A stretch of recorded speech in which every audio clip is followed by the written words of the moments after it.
What is the worst booked match of all time? Okay. The worst booked match, meaning like... So we're not talking about bad performances here. We're not talking about untalented wrestlers. The story yes. of the match. Yes. Done poorly. Yes. I mean, it may be obvious, but it's literally a match that bothered me when I watched it, and it's bothered me every day since. And it was in 1997. So it's been a lot of days. Wow. Yeah, every day. For 28 years. I can't tell you the amount of anger that I feel when I think about Starrcade 97. I get so mad when I think about Starrcade 97, more upset than any other wrestling match that's ever existed. And I've seen a ton of them. But like, I just don't, I can't, people need to understand that the NWO was the hottest thing in wrestling. And the Hogan Sting story was the best booked wrestling story. Maybe since Hogan Andre. Like, it was incredible. They kept our attention for 16 months, over a year. Sting shows up the night after Fall Brawl 96 and says the only thing that's for sure about Sting is nothing's for sure. And we finally, you talk about getting a payoff, we finally get the payoff in December of 97. This is not only the payoff to Sting and Hogan, this is the payoff to this entire NWO story that we've been so invested in. And then and then this finish happens, and you're like, what the hell was that? This finish happens where they have a standard count. Hogan just wins. Brett says it was a fast count. You go, what? What is he talking about? They're going to restart the match. Why? Wait, did Sting screw Hogan? Did the babyface screw the heel to win this thing? And then you follow that up with like just the messiest, like, oh, okay, we'll have a rematch here. Okay, you'll lose the title there. I mean, the whole thing. People talk about finger poke of doom. People talk about Goldberg streak ending. It was already done. It was already done because you had the best story in wrestling in 97 going into 98. Literally the hottest time up until that point in the history of professional wrestling. All eyes were on you. You had it all. Why didn't WCW beat WWE? Oh, I think it was because of Time Warner. I think it was the merger. I think it was Vince Russo. No, it was Hogan Sting, Starrcade 97. And that match is like the epitome of what was wrong with WCW at that time. Like, all you had to do was land the plane. Like, literally zero turbulence.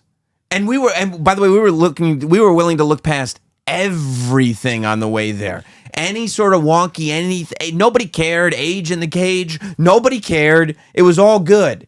Just land the plane. All you have to do is land the plane, and we will applaud the pilot. That's how good the flight was. Everyone was going to applaud the pilot. Yeah. And then you turn off Starrcade 97, and you're like, I mean, I guess. That was that was it. Sting is holding up the WCW title triumphantly, and this is what you're saying. I mean, I guess. And you're still bothered to this very day. You can tell. I can tell. It's really bothering me. Because you made me think about it again. And it's like, how could you, to be handed on a silver platter, the hottest story in wrestling with two of the greatest legends that will ever grace the ring at their absolute peak, and Hogan having a second peak. Nobody has two peaks. Twin Peaks, maybe. And you blow it? They messed it up. I mean, something fierce they messed it up. Like, messed it up. It's one thing to be like, oh, that was a little wonky. But to be like, okay, yeah, I guess. And they're like, oh, there was no real payoff with John Cena and The Rock. It was like, you were invested for 2 months. This is 16 months. And they totally, and not only did they blow it, but they blew it in a way that you couldn't be like, well, the payoff's coming later. There's no way. They messed it up. Yeah. And then, that's the worst. It's the worst. It's one of the worst things that's ever happened. I'll give you mine. And I think I'm going to start to get worked up on this one. Okay. Hell in a Cell 2019. Okay. Seth Rollins and The Fiend. Sure. And of course, this is no disrespect to Seth Rollins. No, of course who's not. One of the best workers right now who can make anybody that he's working with look like $1 million. Yeah. And The Fiend / Bray Wyatt, who is one of the greatest characters of this generation. Amazing. So real with everything he does in the ring, and you feel it.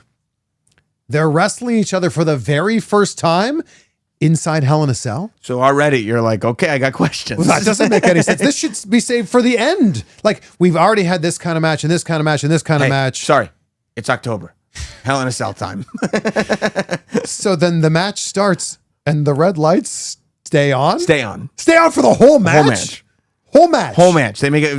Let's make this very difficult to see. It's just, it looks so, it doesn't make any sense. You can't rewatch it. You cannot. No. And I did recently rewatch it and it made me so angry. Because I'm like, what is... Because of all this going on or then the finish? All of it. We'll get to the finish. Oh. But like Bray Wyatt goes to grab this mallet and they're putting over like how this mallet is just crazy and like how could he use this? And it clearly kind of looks like paper mache. But it's like, all right, we'll roll with this. I'll roll with it. Then Seth Rollins hits the Fiend with not one, not two, not three, not four, not five, not six, not seven, not eight, not nine, not 10, 11 stomps. And also a chair shot. And the Fiend kicks out at one. And we go, okay, great. All right, I get it. Right, Michael Myers. He's indestructible. Cool. But then he's going to win the championship, right? It's Hell in a Cell. If you kick out of 11 stomps and a chair shot, you're going to be the champ for sure. Done. But then Seth Rollins goes and grabs a sledgehammer. That is unacceptable. Forget it. You can't grab a sledgehammer And that really- inside Hell in a Cell. No. They've never done that before. That's never happened. And then the match gets thrown out. No contest. A disqualification inside a no disqualification match? Especially because like theoretically, like the stomp, 11 stomps, I think is worse than one sledgehammer shot. I mean, I can't imagine the type of damage 11 stomps would do. 11 stomps is unheard of. But why have it inside Hell in a Cell if there's the ability to disqualify someone or end the match? Or just no contest. Yeah. You know, I've seen enough. Right. Stop the match. It's like, what? Well, why didn't we stop the match when Mick Foley got thrown off of it or through it? he wanted to continue. No, let's keep going. Yeah, That's fine. We got to keep going. Yeah, no. That it was nonsense. And I mean, and it really is a great example of a character like that, where it's like you can't put, not all applications apply to all characters. Meaning like, okay, well, the Fiend is super hot and everybody loves him, so let's put him in the main event. Okay, well, we can't put the title on him. Okay, well, we can't beat him. What if he gets out a sledgehammer and we make it a no contest?